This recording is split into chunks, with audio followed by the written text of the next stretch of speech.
बहुत बहुत धन्यवाद। मैं बीच में पहले पैर छू लेता हूँ, वो मेरे लिए ज़्यादा जरूरी है।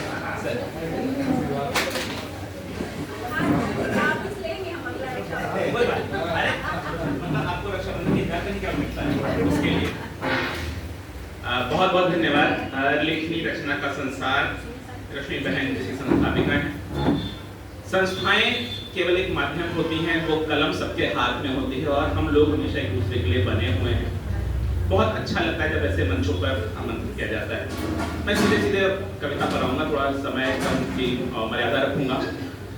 अभी पहले स्त्री विमर्श की कविताएं पढ़ी गई। मुझे चूंकि बात पहले भी हो चुकी है, जो बात मन में वो कह देनी चाहिए, तो मैं बात कह दे रहा हूँ। हम लोग स्त्री विमर्श करते करते कभी कभी मुझे ऐसा लगता है कि ऐसा तो नहीं कि हम छद्म स्त्रीवाद में फंसे जा रहे हैं, जिसको हम स्यूडो फेमिनिस्ट कहते हैं। उस स्यूडो फेमिनिस्ट में प्रॉब्लम क्या हो रही है सबसे बड़ी, कि ऐसे पुरुष वर्ग के ऐसे लोग जो कंधे से कंधा मिला के चलना चाहते हैं, उन पे भी वो आरोप लांछित किए जाते हैं। ठीक है, तो और ये दोनों ही पक्षों की तरफ है, ना वो पुरुष ना स्त्री, ये दोनों ही पक्षों की तरफ है। तो मैंने बहुत एक छोटी सी कविता लिखी है, मैं पहले वो पढ़ देता हूँ, मुखछंद की कविता। फिर एक कविता वो जिसपे कभी मेरी एक बहन ने बोला था कि बस भैया हम तालियां बजाने वाले थे, आप मन से उतर आए, तो वो वाली कविता जो पहली कविता है, जो स्यूडो फेमिनिज्म की बात है, उसके लिए स्त्रियां बदल देती हैं नजरिया, स्त्रियां बदल देती हैं नजरिया स्नेह, ममता और प्रेम से। स्त्रियां बदल देती हैं नजरिया स्नेह, ममता और प्रेम से, और बदल जाता है नजरिया स्नेह, ममता और प्रेम के प्रति स्त्रियों के। ये दोनों ही तरफ है, पुरुषों के कारण भी ये बात है। तो मैं जो कविता जिसके लिए मैं पहले से बात करना चाह रहा था, वो मैं आपको कविता आपकी समझ प्रस्तुत कर रहा हूँ। बस एक मिनट दीजिएगा मुझे।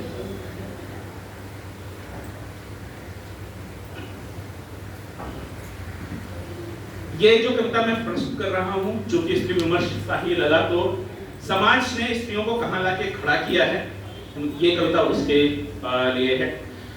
दो प्रकार के कवि होते हैं, एक वो कवि जिनके पास हर समस्या का समाधान होता है, जैसे मुकुल दादा, जैसे श्रृंगार के लोग। ये किसी भी परिस्थिति में हो, ये कहीं ना कहीं सुख ढूंढने की कोशिश करते हैं और ये अपनी एक मुस्कान से सारी समस्याओं को दिखला देते हैं। एक दोयम दर्जे के कवि होते हैं जिनके पास हर समाधान की एक समस्या होती है, और उस तरह और वो वाले कवि हैं हम। ऐसा नहीं है, ये सच नहीं है, इन्होंने क्या। तो एक हमारे हास्य कवि हैं अनुज निर्भय निश्चल, उनकी एक कविता है, उन्होंने लिखा अपनी कविता में, हास्य तक वो कविता ठीक है, लेकिन उसके आगे जाकर के वो कविता थोड़ी संजीदा हो जाती है। उन्होंने लिखा, कितना भी तू मेकअप कर ले गोरी थोड़ी हो जाएगी, कितना भी तू मेकअप कर ले गोरी थोड़ी हो जाएगी, गाजर गाजर ही रहती है मोरी थोड़ी हो जाएगी। और निर्भय निश्चल मेरे अनुज है, लेकिन उनका हृदय इतना विशाल है कि उन्होंने अपनी इन पंक्तियों को मेरी कविता का आधार दिया और अभी तक कभी बुरा नहीं माना। हमेशा वो ये बोलते हैं कि दादा कविता अमर हो गई हमारी, आपने अपने में शामिल कर ली, और हम तो ये मेरे लिए भी बहुत बड़ी बात है। तो मैं उस कविता का जो एक संजीदा पक्ष है, मैं उस तरफ ले जाता हूँ। आज प्रस्तुत कर रहा हूँ एक कुछ ऐसी कहानी, आज प्रस्तुत कर रहा हूँ एक कुछ ऐसी कहानी। हम कहां से चले थे, आदिम काल से चले। आज प्रस्तुत कर रहा हूँ एक कुछ ऐसी कहानी जो दबी थी पुस्तकों में, किंतु आवश्यक सुनानी। मातृकुल द्योतक सदा ही मनुज की पहचान का था, मातृकुल द्योतक सदा ही मनुज की पहचान का था।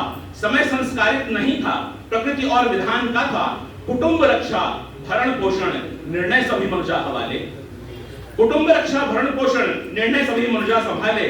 किंतु परिवर्तन निरंतर समय रथ में वेग डाले।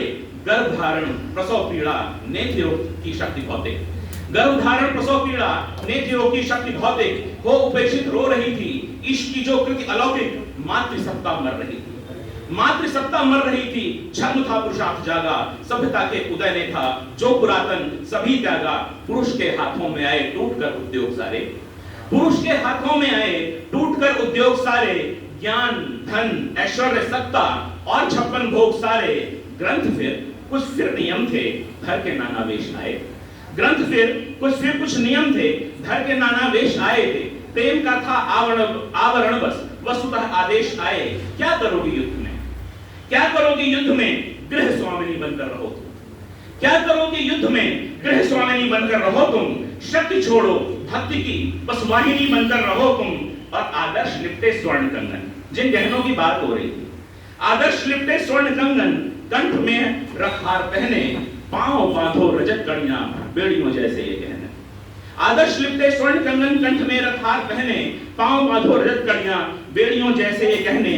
कौन कहता है कि तुम अधिकार के अंगार पालो, कौन कहता है कि तुम अधिकार के अंगार पालो, लाल का पालन करो तुम, हेतुपति श्रृंगार पालो, फिर किया हमने यह था जो रहा सौमित्र छीना, फिर किया हमने यह था जो रहा सौमित्र छीना, सोच कर कुछ क्या करोगी, यह कहा अस्तित्व छीना। फिर किया हमने कि यह था जो रहा स्वामित्व छीना, सोच कर कुछ क्या करोगी, यह कहा अस्तित्व छीना। नैन काजल होंठ लाली लचकट पहचान छोड़ी, नैन काजल होंठ लाली लचकट पहचान छोड़ी, कर विखंडित शक्ति रूपा देह बिन सम्मान छोड़ी, स्नेह छिछले मायने का प्रेम का आधार खोला, स्नेह छिछले मायने का प्रेम का आधार खोला, वस्त्र उसके खोलकर उसके लिए बाजार खोला। प्रेम स्नेह छिछले मायने का प्रेम का आधार खोला, वस्त्र उसके खोलकर उसके लिए बाजार खोला। और फिर यह प्रश्न कि हो गौर वर्णा या की काली, और फिर यह प्रश्न कि हो गौर वर्णा या की काली, शब्द विविधा हृदय उसने आंख ही कैसे संभाली।